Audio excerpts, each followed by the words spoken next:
오늘은 잠언, 잠깐만요.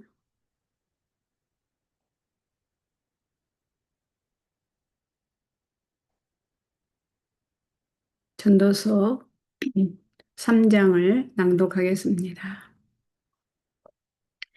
해 아래의 모든 것에는 시기가 있고 모든 목적에는 이룰 때가 있으니 태어날 때가 있고 죽을 때가 있으며 심을 때가 있고 심은 것을 뽑을 때가 있으며 죽을 때가 있고 치료할 때가 있으며 헐 때가 있고 지을 때가 있으며 울 때가 있고 웃을 때가 있으며 슬퍼할 때가 있고 춤출 때가 있으며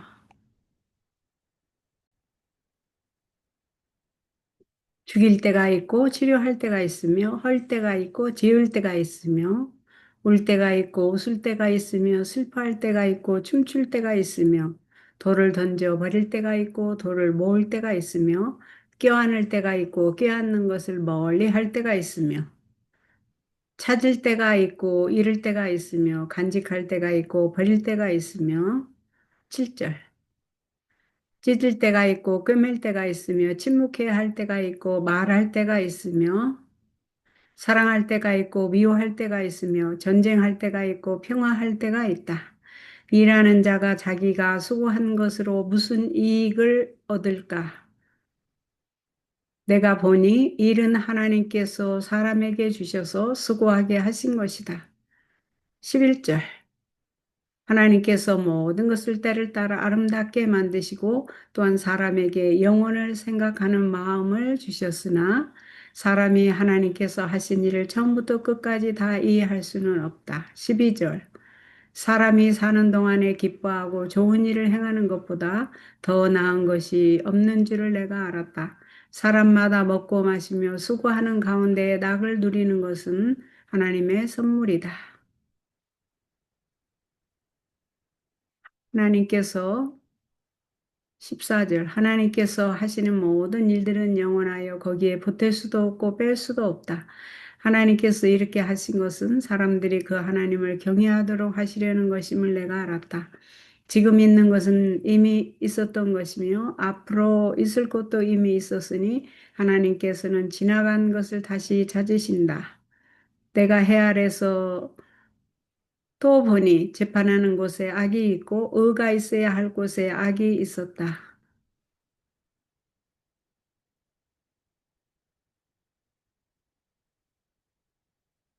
내가 마음속으로 말하기를 하나님께서 의인과 악인을 심판하실 것이니 이는 모든 목적과 모든 일이 이룰 때가 있기 때문이라 하였다. 내가 사람의 일을 관하여 마음속으로 말하기를 하나님께서 사람을 시험하셔서 사람도 짐승과 마찬가지라는 것을 깨닫게 하신다 하였으며 사람에게 닥치는 일과 짐승에게 닥치는 일이 똑같다. 하나가 죽는 것처럼 다른 것도 죽으니 모두가 같은 호흡을 가졌다. 사람이 짐승보다 나은 것이 없으니 모든 것이 헛되다. 모두가 한 곳으로 가니 흙에서 나와 흙으로 돌아간다. 사람의 영은 위로 올라가고 짐승의 영은 땅 아래 내려간다는 것을 누가 알까? 그러므로 내가 보기에 사람이 자기 일에 즐거워하는 것보다 나은 것이 없으니 이것이 그의 몫이기 때문이다. 그의 나중에 될 일을 보여주려고 누가 그를 데리고 올까? 여기 21절이 좀 이해하기 힘들죠? 참고서 역할을 하는 Y주석을 사용해서 그 해석을 좀 들어보겠습니다.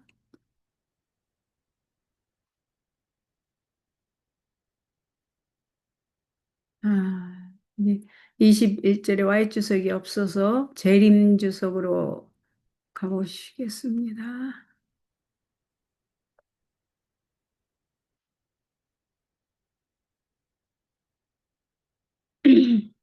21절, 아까 사람의 혼, 21절, 히브리어, 루하흐. 19절에서 호흡으로 번역했다. 생명의 원칙은 물리적 영역, 즉 육신의 영역에 속한 것이 아니다. 그것은 하나님께 속한 것이므로 그분께로 돌아간다. 21절에서 루아흐 혼으로 번역되었다. 사람과 짐승이 다 같이 루아흐를 가졌고 사람의 루아흐와 짐승의 루아흐가 같다는 사실을 주목하라. 그렇다면 만약 죽을 때 사람의 루아흐, 즉 사람의 영이, 혼이 육체를 떠나 의식 있는 존재가 된다면 짐승의 루아흐도 그렇게 되어야 한다. 그러나 성경 어디에도 사람이 죽을 때 육체를 떠난 의식 있는 혼이 계속 살아있다고 추론할 만한 것은 없고 짐승에 대해서 이렇게 주장하는 그리스도인은 아무도 없다.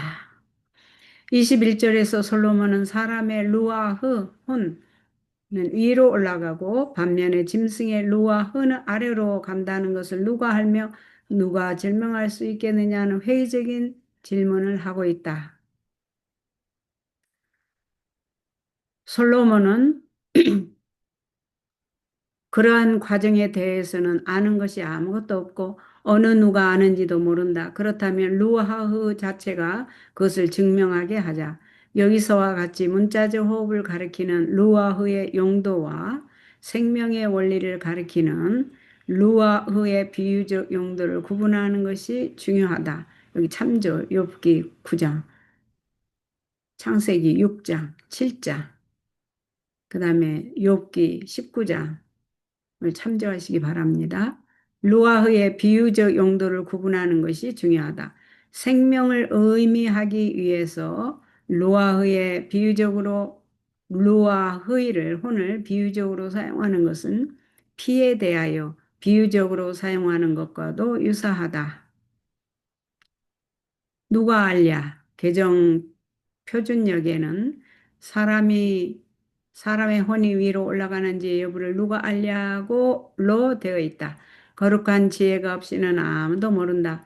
육체의 운명은 부패의 과정을 거쳐서 흙으로 돌아간다는 것이 알려져 있지만 인간의 지혜로는 그 혼, 즉 호흡이 하나님께로 돌아간다는 것 외에 무슨 일이 생기는지에 관해서 확인할 수 없다. 이렇게 돼 있네요. 예.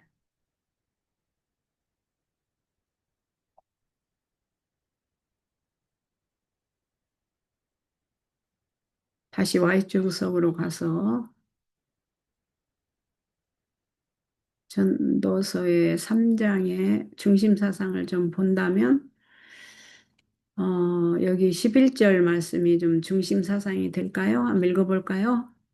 오케이. 때를 따라 아름답게 지음받은 창조물. 청소년들은 하나님을 생명의 원천으로 이야기하고 있는 성경 말씀의 기초를 이루는 깊은 진리를 이해해야 한다. 하나님께서는 만물의 창시자이실 뿐 아니라 모든 살아있는 것들의 생명이시다. 햇빛, 깨끗하고 맑은 공기, 음식물 등은 우리의 몸을 구성하고 힘을 유지해주는 중요한 요소들로서 모두 하나님께서 주시는 생명의 원천들이다. 우리가 시간마다 순간마다 생존하는 것은 그분의 생명력 때문에 가능한 것이다. 죄로 인해 변질된 것을 제외한 하나님의 선물들은 모두 인간의 생명과 건강과 기쁨을 위해 유용한 것들이다. 하나님이 모든 것을 지으시되 때를 따라 아름답게 하셨다는 말씀처럼 참 아름다움은 하나님이 창조하신 일들을 훼손함으로써가 아니라 만물을 창조하시고 만물의 아름다움과 완전한 모습에서 즐거움을 찾으시는 그분의 법칙에 조화됨으로써 얻어지는 것이다.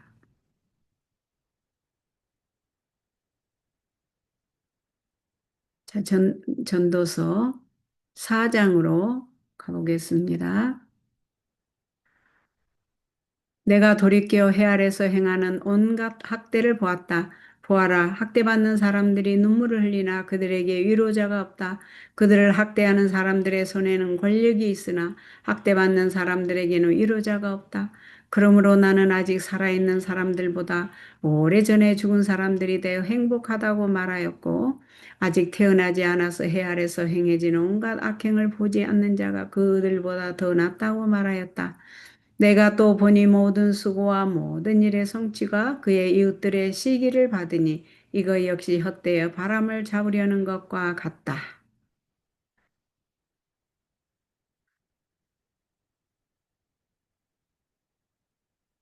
어리석은 자는 팔짱을 끼고 자기 살을 먹는다. 한 손에 가득하고 평온한 것이 지금 6절에 있고 있습니다. 두 손에 가득하고 수고하며 바람을 잡는 것보다 낫다. 내가 또 돌이켜 해 아래서 헛된 것을 보았다. 한 사람이 있는데 그는 자식도 형제도 없이 혼자 산다.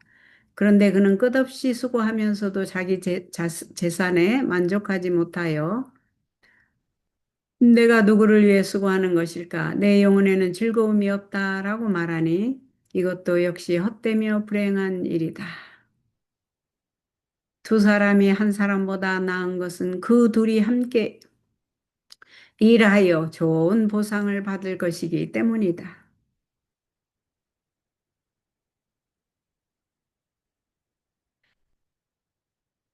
10절. 만약 그들이 넘어지면 한 사람이 자기 동료를 일으켜 세울 것이나 넘어졌어도 자기를 일으켜 세워줄 다른 이가 없는 사람에게는 화가 맺힐 것이다.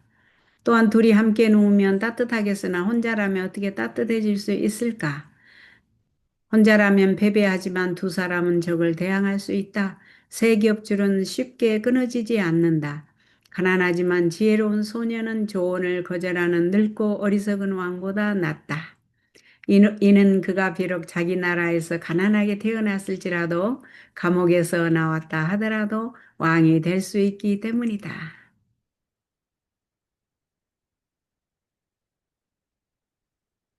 나는 해 아래 다니는 모든 살아있는 사람들이 왕위를 이어받을 계승자인 그 소년과 함께 있는 것을 보았다. 모든 백성, 곧 그들 앞에 있던 모든 사람들이 셀 수 없이 많았지만, 그러나 나중에 오는 자들은 아무도 그 계승자를 기뻐하지 않을 것이니 이것도 헛되어 바람을 잡으려는 것이다. 여기에서는 그렇게 궁금한 거는 저는 개인적으로 없습니다. 예. 전도서 4장으로, 전도서 지금 5장이죠. 5장으로 넘어가겠습니다. 넘어왔습니다. 오늘은 아마 전도서 읽는 데까지 한번 보십시다. 너는 하나님의 전으로 들어갈 때 너 발걸음을 조심하여라. 가까이 가서 듣는 것이 어리석은 자가 제사를 드리는 것보다 더 나으니 이는 그들이 악을 행하면서도 깨닫지 못하기 때문이다. 너는 하나님 앞에서 함부로 입을 열지 말고 조급한 마음으로 말하지 말라. 하나님은 하늘에 계시고 너는 땅 위에 있으니 너는 말을 적게 하여라. 일이 많으면 꿈이 생기고 말이 많으면 어리석은 소리가 난다. 네가 하나님께 소원하셨으면 갚는 것을 미루지 말라. 하나님께서는 어리석은 사람들을 기뻐하지 아니하시니 너는 서원한 것을 지켜라.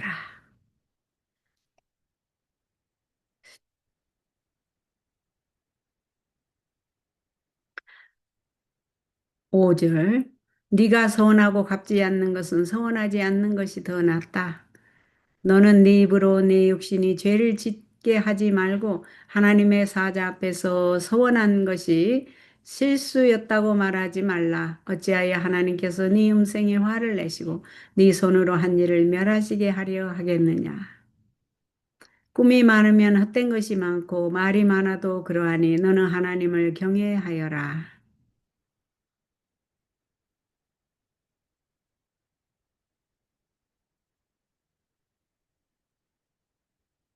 만일 네가 어느 지방에서 가난한 자를 학대하고 공평과 정의를 무시하는 것을 보면 그것 때문에 놀라지 마라.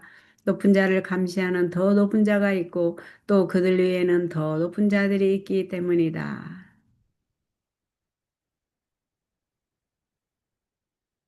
9절.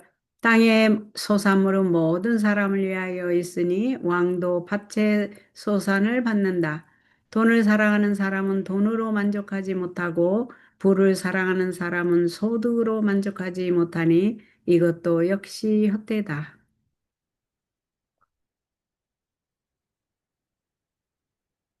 재산이 늘어나면 먹는 사람들도 많아지니 그 주인이 자기 눈으로 그것을 보는 것 외에 무슨 유익을 얻겠는가? 노동자는 적게 먹든지 많이 먹든지 단잠을 자지만 부자는 배불러서 편히 자지 못한다. 내가 해 아래 심한 악이 있는 것을 보았으니 곧 아끼던 재산이 그 주인에게 도리어 해를 끼치는 것이다. 그 재물을 재난으로 잃어버리니 그가 비록 아들을 낳았어도 그의 수중에는 아무것도 없다. 그가 자기 어머니의 태에서 나왔을 때처럼 벌거벗고 돌아갈 것이니 그는 자기 손으로 수고하여 얻은 것을 아무것도 자기 손에 가지고 가지 못할 것이다. 이것도 심한 악이다. 사람은 왔던 모습 그대로 돌아갈 것이니 바람을 잡으려고 수고한 것이 그에게 무슨 유익이 있겠는가? 그가 평생 어둠 속에서 먹을 것이며 많은 울분과 질병과 분노가 그에게 있을 것이다. 과연 이 전도서 읽으니까 전도서는 솔로몬의 슬픈 자서전이라는 말이 맞네요. 네, 모든 것을 다 누려본 다음에 깨달은 것이 그, 하나님 없이는 다 허무하다. 그런 걸 깨달았죠. 네, 그래서 하나님 빼고 나면 모든 게 헛되고 헛되다라는 슬픈 자서전이지만 결국에 가서는 그가 하나님께 회개하고 돌아왔기 때문에 그리고 이런 글을 또 남겨서 우리로 깨닫게 하기 때문에 유익이 됩니다. 내가 보니 사람이 하나님께서 주신 자기의 생애 동안 먹고 마시며 자기가 일평생 해 아래서 수고한 모든 일 가운데서 낙을 누리는 것이 선하고 아름다우니 그것이 그의 목이다. 하나님께서 또한 모든 사람에게 부와 재산을 주셔서 먹고 누리게 하시고 자기 몫을 받게 하시며 자기의 일에서 즐거워하게 하셨으니 이것이 바로 하나님의 선물이다. 사람은 자기 생애의 날들을 자주 생각하지 않아도 되니 이는 하나님께서 그의 마음에 기쁨을 주시기 때문이다. 여기 읽는 것에서도 그렇게 이해가 안 되는 것은 없습니다. 여기에서 전도서 5장의 중심 사상을 좀 보기 위해서 와이트 주석을 좀 사용하겠습니다. 하나님께 대한 서원이 무슨 말인가? 우리가 하나님께 서원하죠. 저 같은 경우는 제가 우리 간절한 기도를 우리 형제들을 위해서 기도하면서 또그 몸이 아팠을 때 치유해 주시면 제가 하나님의 말씀을 부지런히 배달하고 선포하겠습니다. 라고 약속을 했기 때문에 제가 하나님께 그 서원을 갚아 그 약속을 지키기 위해서라도 제가 하나님 말씀 부지런히 배달하고 선포하기로 어, 결심을 하면서 실천을 하고 있습니다. 우리 형제들 앞에서 일정한 금액을 바치겠다고 구두로나 기록으로나 서약을 했으면 우리 형제들은 우리 자신들과 하나님 사이에 맺은 계약에 대하여 눈에 보이는 증인들이다. 그 서약은 사람에게 한 것이 아니요 하나님께 한 것으로 이웃 사람에게 준 약속 어음과 같은 것이다. 어떠한 법적인 계약도 그리스도인이 하나님께 대한 서약보다 금전의 지불에 대하여 더욱 의무를 지어주는 것은 없다. 동료 인간에게 이렇게 서약한 사람들은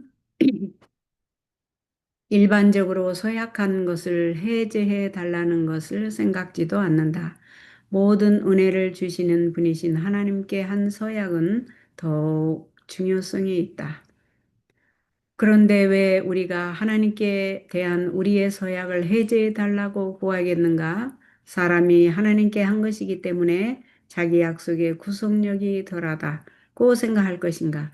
자기의 서약이 재판정 세상에서 신문받지 않을 것이므로 그것이 덜 유효한가? 하나님의 무한하신 보혈로 말미암아 구원을 받을 것이라고 고백하는 사람이 하나님의 것을 도적질할 것인가? 그의 서약과 행위가 하늘 법정에 있는 공의의 저울로 달릴 것이 아닌가. 하나님께 본인이 어려울 때 본인의 기도를 들어달라고 하면서 내가 들어주면 이렇게 이렇게 하겠습니다 하고 서운한 것은 하나님께 그것을 지켜달라고 간절히 간구함으로 하나님의 공급하시는 힘으로 하나님의 서원이 지켜지도록 노력하면 되겠습니다.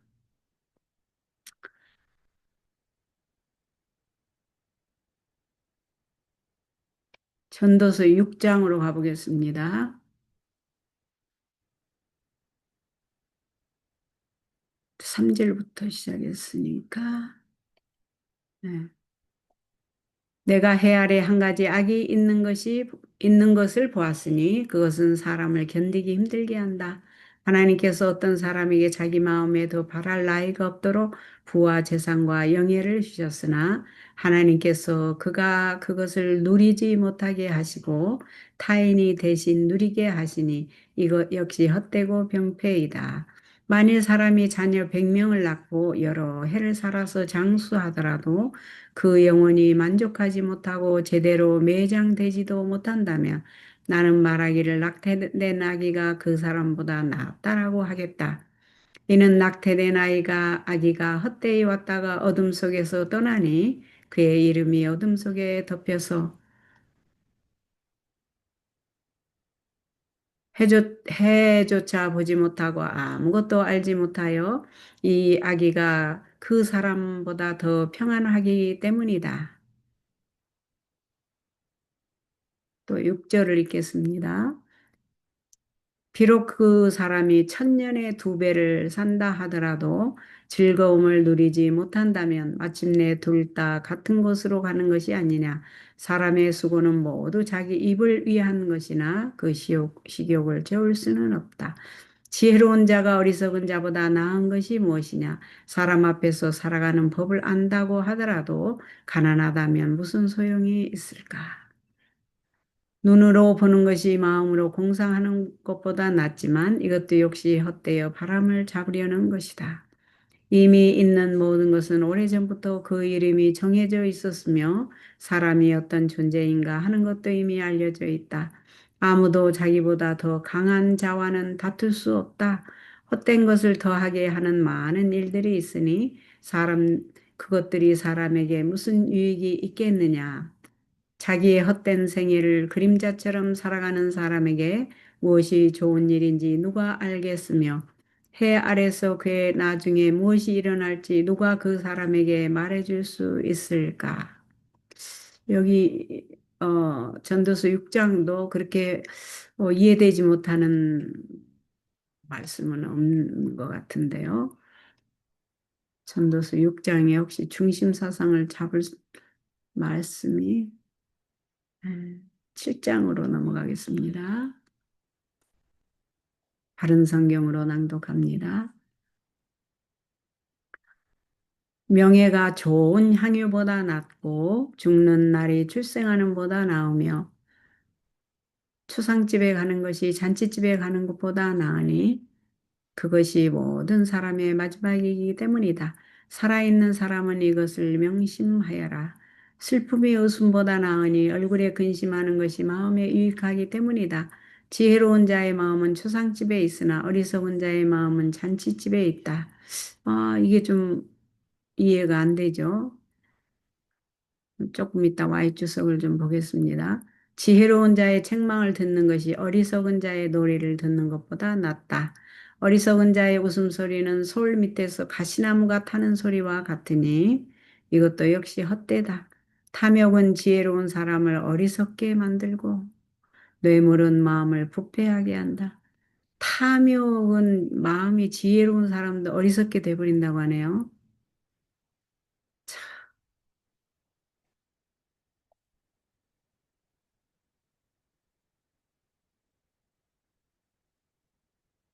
8절 일의 끝이 시작보다 나으며 참는 마음이 교만한 마음보다 낫다. 성급한 마음으로 분노하지 마라. 분노는 어리석은 자의 품속에 머무른다. 옛날이 지금보다 더 좋은 이유가 무엇이냐라고 묻지 마라. 네가 이렇게 묻는 것은 지혜롭지 못하기 때문이다.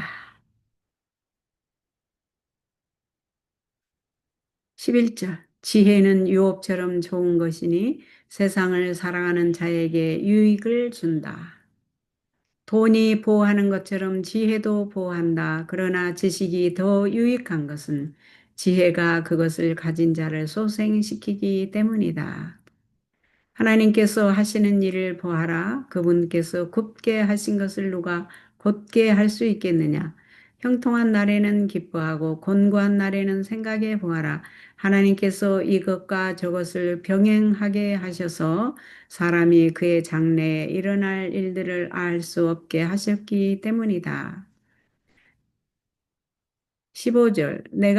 내 허무한 날 동안의 이 모든 일들을 보니 의롭게 살면서 망하는 의인도 있고 악하게 살면서 오래 사는 악인도 있다.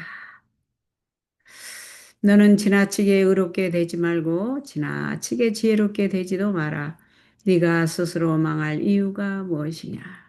여기는 이해할 수 없는 말들이 좀 나오네요. 이건 전적인 솔로몬의 자서전이기 때문에 개인적인 의견 같은데 이 말에 대해서 Y주석에 좀 사용을 해보겠습니다. 무슨 말인지, 왜 지나치게 의롭지 말고 지나치게 지혜롭지 말라고 하는지, 너는 지나치게 악하게 되지 말고 어리석은 자가 되지도 마라.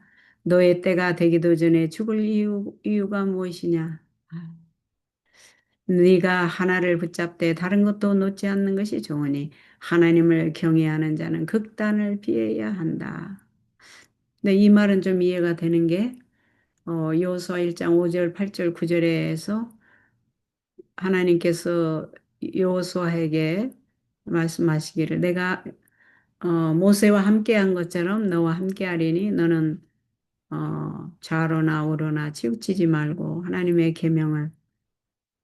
어, 계명과 율례와 법도를 지키면 네가 네 평생에 실패하지 않고 성공하리라 하는 말씀을 주어서 좌로나 우로나는 그 어떤 극단을 말하는 거였기 때문에 이해가 됩니다. 19절. 지혜는 지혜로운 한 사람을 그 성읍 안에 있는 10명의 통치자들보다 더 능력 있게 만든다. 선을 행하고 죄를 짓지 않는 의인은 세상에 아무도 없다. 아무리 의인이라고 해도 선을 행하고 죄를 짓지 않는 의인은 세상에 아무도 없다. 그렇게 말을 했네요, 지금. 너는 사람들이 하는 말을 모두 마음에 새기려고 하지 마라. 네 종이 너를 저주하는 것까지 듣게 될 것이다. 근데 사람의 말을 너무 마음에 새기려고 하지 마라 하는 말에는 말씀에 이해가 됩니다. 우리는 사람과 세상에 너무 집중하지 말고 우리의 눈을 들어서 하늘을 바라보고 우리 주 여호와 하나님께 집중하고 주 여호와 하나님을 나의 카운셀러로 삼아서 모든 것을 말씀드리고 상담을 받고 하나님의 인도하심을 받는 게 우리에게 에, 하나님께서 우리에게 향하신 하나님의 뜻이라고 봅니다. 27절 너도 역시 여러 번 다른 사람을 저주한 것을 네 마음이 알고 있다. 내가 지혜를 사용하여 이 모든 것을 시험하면서 내가 지혜롭게 될 것이다 라고 말하였으나 지혜가 나를 멀리 떠나 있었다. 지혜는 너무나 멀며 깊고 깊으니 누가 그것을 발견할 수 있을까? 내가 돌이켜 지혜와 사물의 이치를 깨닫고 탐구하고 조사하기 위해 또 악한 것이 어리석은 것이며 어리석은 것이 미친 것임을 깨닫기 위해 내 마음을 쏟았다.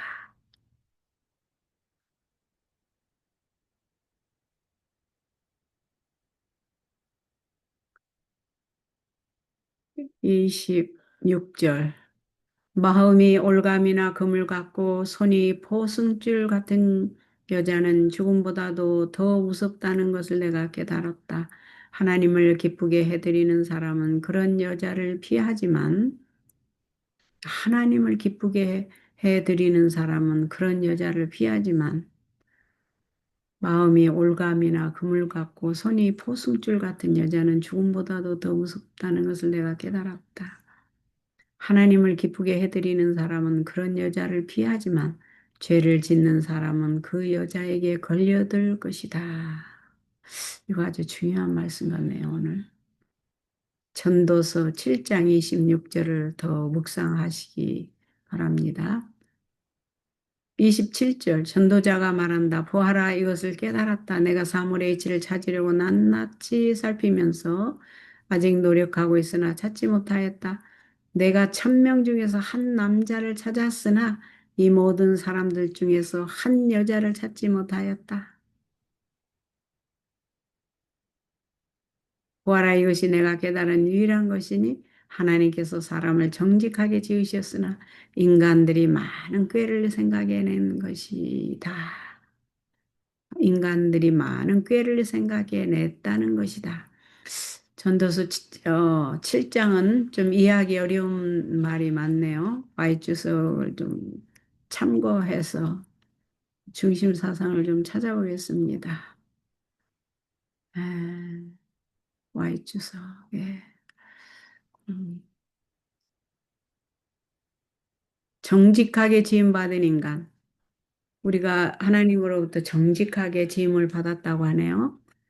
우리의 처음 조상은 비록 무죄하고 거룩하게 창조되었으나 악한 일을 할 수 있는 가능성이 없지는 아니하였다. 하나님께서는 저들을 그분의 성품의 지혜와 동정심과 그분의 요구가 공의로움을 식별할 능력이 있고 하나님께 순종할 수도 거역할 수도 있는 완전한 자유를 가진 자유로운 도덕적 행위자로 만드셨다.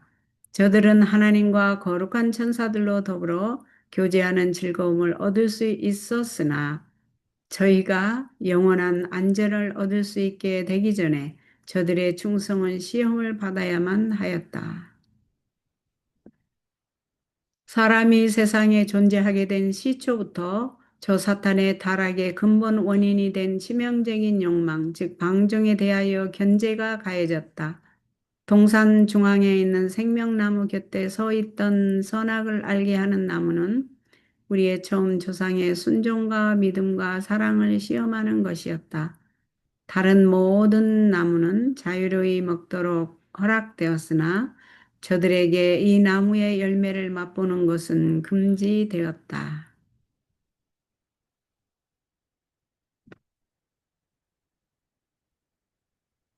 만일 먹게 되면 죽음의 고통을 당할 것이었다. 또한 저희는 사탄의 유혹을 당할 것이었으나 저희가 시험에 견딘다면 마침내 저들은 사탄의 세력이 미치지 않는 곳에 있게 될 것이었으며 영원히 하나님의 총애를 받을 것이었다.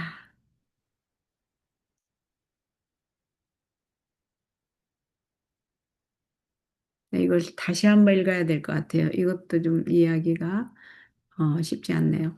정직하게 지음받은 인간, 우리의 처음 조상은 아담과 하와죠. 비록 무죄하고 거룩하게, 죄가 없고 거룩하게 창조되었으나 악한 일을 할 수 있는 가능성이 없진 않았다. 악한 일을 할 수 있는 가능성을 두었다는 거네요. 하나님께서는 저들을 그분의 하나님의 성품의 지혜와 동정심과 하나님의 요구가 공의로움을 식별할 능력이 있고 하나님께 순종할 수도 또한 거역할 수도 있는 완전한 자유를 가진 자유로운 도덕적 행위자로 만드셨다. 아담과 하와는 하나님과 거룩한 천사들로 더불어 교제하는 즐거움을 얻을 수 있었으나 저희가 영원한 안전을 얻을 수 있게 되기 전에 저들의 충성은 시험을 받아야만 하였다. 사람이 세상에 존재하게 된 시초부터 저 사탄의 타락의 근본 원인이 된 치명적인 욕망, 사람이 세상에 존재하게 된 시초부터 저 사탄의 타락의 근본 원인이 된 치명적인 욕망,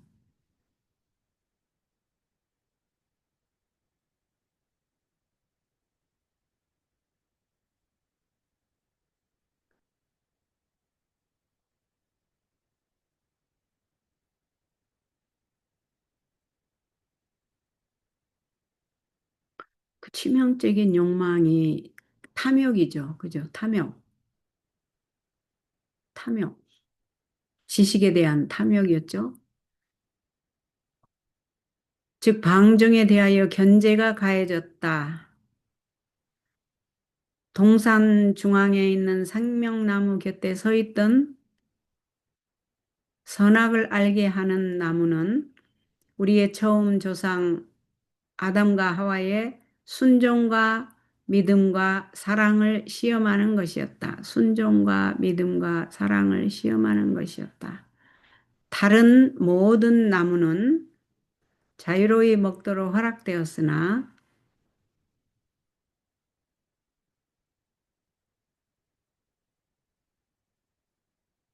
저들에게 이 나무의 열매를 맛보는 것은 금지되었다. 이 나무는 선악과를 알게 하는 나무죠. 만일 먹게 되면 죽음의 고통을 당할 것이었다. 또한 저희는 사탄의 유혹을 당할 것이었으나 저희가 시험에 견딘다면 마침내 저들은 사탄의 세력이 미치지 않는 곳에 있게 될 것이었으며 영원히 하나님의 총애를 받을 것이었다.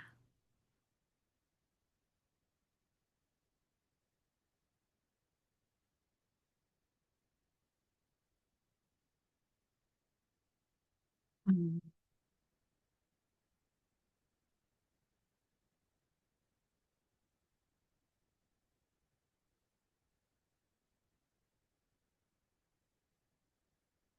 여기에 이해될 수 없는 것들이 있었죠.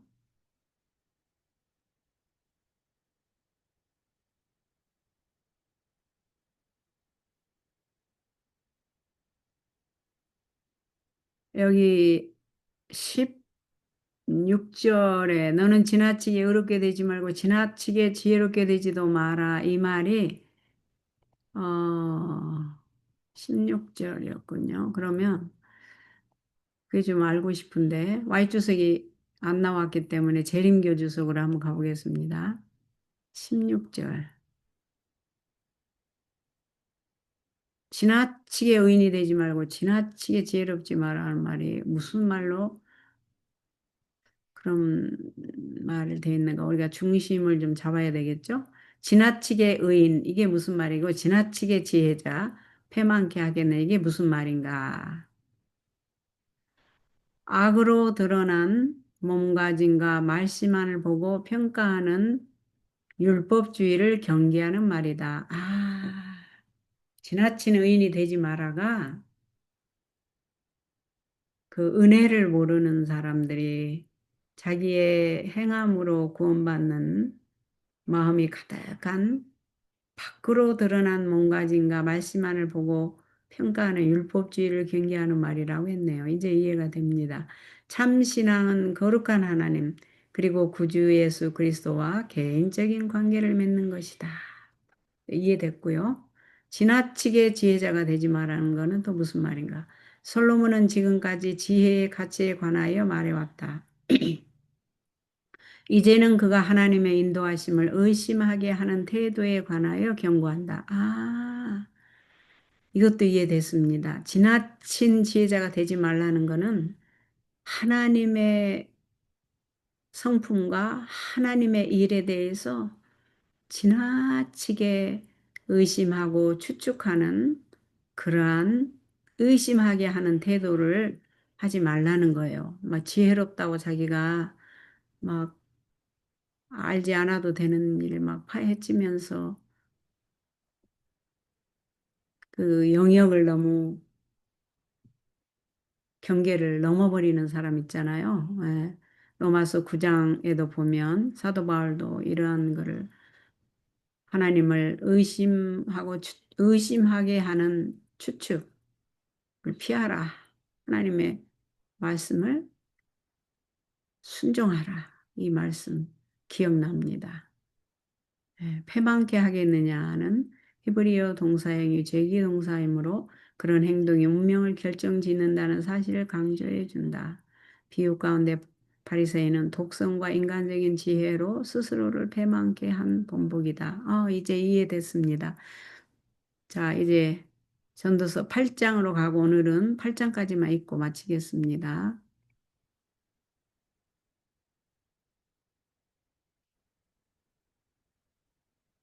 누가 지혜자와 같으며 누가 사물의 해석을 알까? 사람의 지혜는 그의 얼굴을 빛나게 하여 그의 얼굴에 굳은 표정을 바꾸어 놓는다. 내가 경고하니 너는 왕의 명령을 지켜라. 이는 네가 하나님께 서약하였기 때문이다. 너는 왕 앞에서 조급하게 물러나지 말고 악한 일에 가담하지 마라. 왕은 자기가 좋아하는 것은 무엇이든지 행하기 때문이다. 이해가 되죠? 4절. 왕의, 마, 왕의 말은 권위가 있으니 누가 그에게 왕께서 무엇을 하십니까? 라고 할 수 있겠느냐?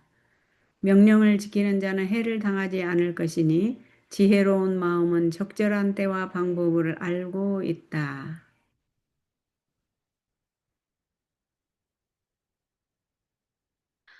비록 사람이 당하는 고통이 크다 하더라도 모든 목적에는 이룰 때와 방법이 있다. 7절. 사람이 장래일을 알지 못하니 누가 장래일을 그에게 말해줄 수 있겠느냐. 오직 하나님께서 하실 수 있죠. 8절. 바람을 다스려 그것을 붙잡아 둘 사람이 없듯이 죽는 날을 주장할 사람이 없으며 전쟁이 일어나면 모면할 사람이 없듯이 악이 행악자를 구해주지 않는다.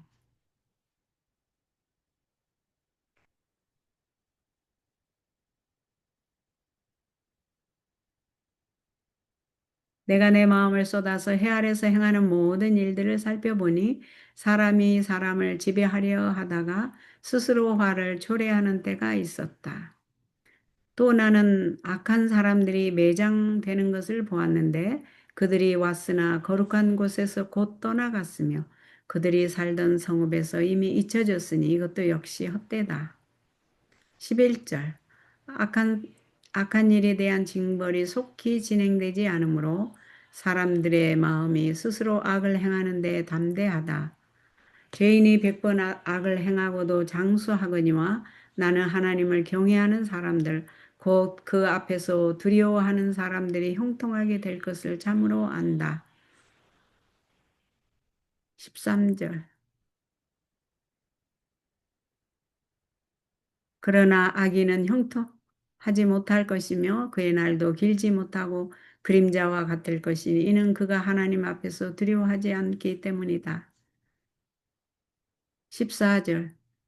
땅 위에서 행하는 헛된 일이 있으니 악인의 행위에 따라 일어날 일이 의인에게도 일어나고 의인의 행위에 따라 일어날 일이 악인에게도 일어나니 내가 말하거니와 이것도 역시 헛되다.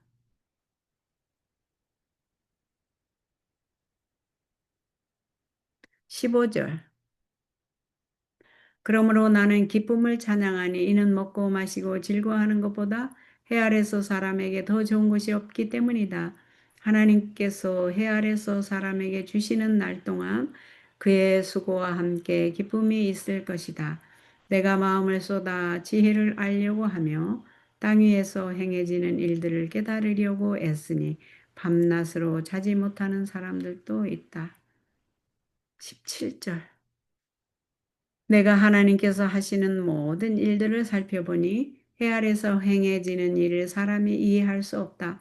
사람이 찾으려고 아무리 수고하더라도 그 의미를 발견하지 못할 것이니 혹시 지혜로운 사람이 안다고 주장하더라도 그 역시 이해할 수 없을 것이다.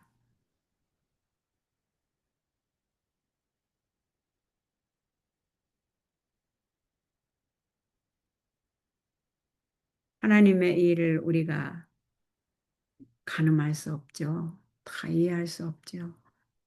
자, 여기에서 어, 아까 Y 주석을 좀 찾아본다고 그랬죠?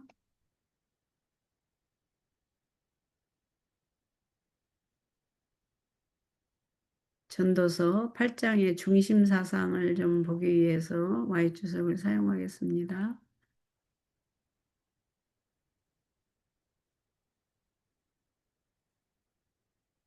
11절에 아까 하나님께서 오래 참으시고 벌을 한번 읽어보겠습니다. 그 어휘를 11절. 악한 일에 대한 징벌이 속히 진행되지 않으므로 사람들의 마음이 스스로 악을 행하는데 담대하다. 그게 무슨 말인가 한번 보십시다. 어떤 사람은 하나님께서 오래 참으셨기 때문에 부주의하게 됨. 하나님께서 사람을 취급하실 때 오래 참으신다.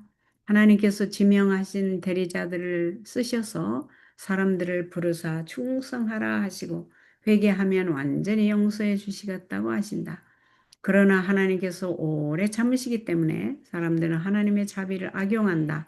악한 일의 징벌이 속히 실행되지 않으므로 인생들이 악을 행하기에 마음이 담대하도다. 마음을 부드럽게 하고 복종케 해야 될 하나님의 참으심이 부주의하고 헛된 사람들에게 전혀 다른 영향을 미친다. 그것은 그들로 하여금 자제하는 마음을 버리게 하고 반역하는 마음을 강하게 만든다. 음. 그들을 그토록 많이 참으신 하나님은 그들의 탈선 행위에 대하여 별 주의를 기울이지 않고 계신다고 생각한다. 만약 우리가 직접적으로 벌이 주어지는 시대에 산다고 하면 하나님께 범죄하는 일이 그리 흔하지 않을 것이다. 비록 지체될지라도 역시 형벌이 있는 것은 확실하다. 하나님의 인내에도 한계가 있는 법이다. 그의 오래 참으심이 한계에 다다르면 필연 형벌이 있을 것이다. 그리고 그분이 이런 뻔뻔스러운 죄인을 취급하실 때는 완전히 끝내실 때까지 그치지 않으실 것이다. 죄가 참으로 죄되다는 것을 깨닫는 사람들은 정말 드물다. 그들은 스스로를 달랜다. 하나님은 너무 선하시기 때문에 죄인들에게 벌을 주실 수가 없다. 그러나 미리암과 아론 그리고 다윗과 그의 여러 사람들의 경우를 보면 말과 행동 혹은 생각 속에서까지라도 하나님을 거스려 범죄하는 것은 완전한 일이 못 된다는 것을 보여주고 있다. 하나님은 무한하신 사랑과 온정을 갖고 계신 분이시기는 하시지만 그는 또 자신을 소멸하는 불의요 질투하는 하나님이라고까지 말씀하셨다. 모든 범죄가 다 기록됨. 그리스도의 죽음은 하나님의 율법이 그의 보좌처럼 불변하다는 설득력 있고 지속적인 논증이 되어야 한다. 겟세마네 동산의 고민과 모욕과 조롱, 그리고 하나님의 아들에게 퍼부어진 욕설들, 또 십자가의 공포와 수치는 하나님의 공의가 죄를 범할 때는 그 일이 아주 철저히 진행될 것이라는 사실이 확실히 또 무섭게 보여진 것이다. 하나님께서 인류의 보증인이신 당신의 아들을 아끼지 않으셨다는 사실은 율법을 범한 죄인을 하나님은 결코 용서하시지 않으신다는 것을 입증하기 위하여 성도들과 죄인들과 우주 앞에 무궁토록 서 있을 논증이다. 하나님의 율법을 거스리는 모든 죄는 그것이 아무리 사소한 것이라 하더라도 계산서에 기록된다.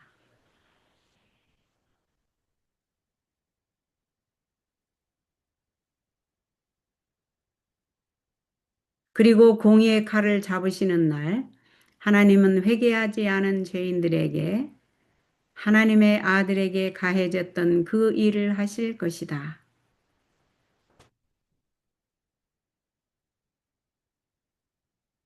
하나님의 공의는 죄인들을 내려칠 것이다. 이는 죄에 대한 하나님의 증오는 격렬하고 불가항력적인 것이기 때문이다. 오늘은 전도서 8장까지 하겠습니다. 내일은 전도서 9장을 하겠습니다. 오늘은 여기까지 하겠습니다.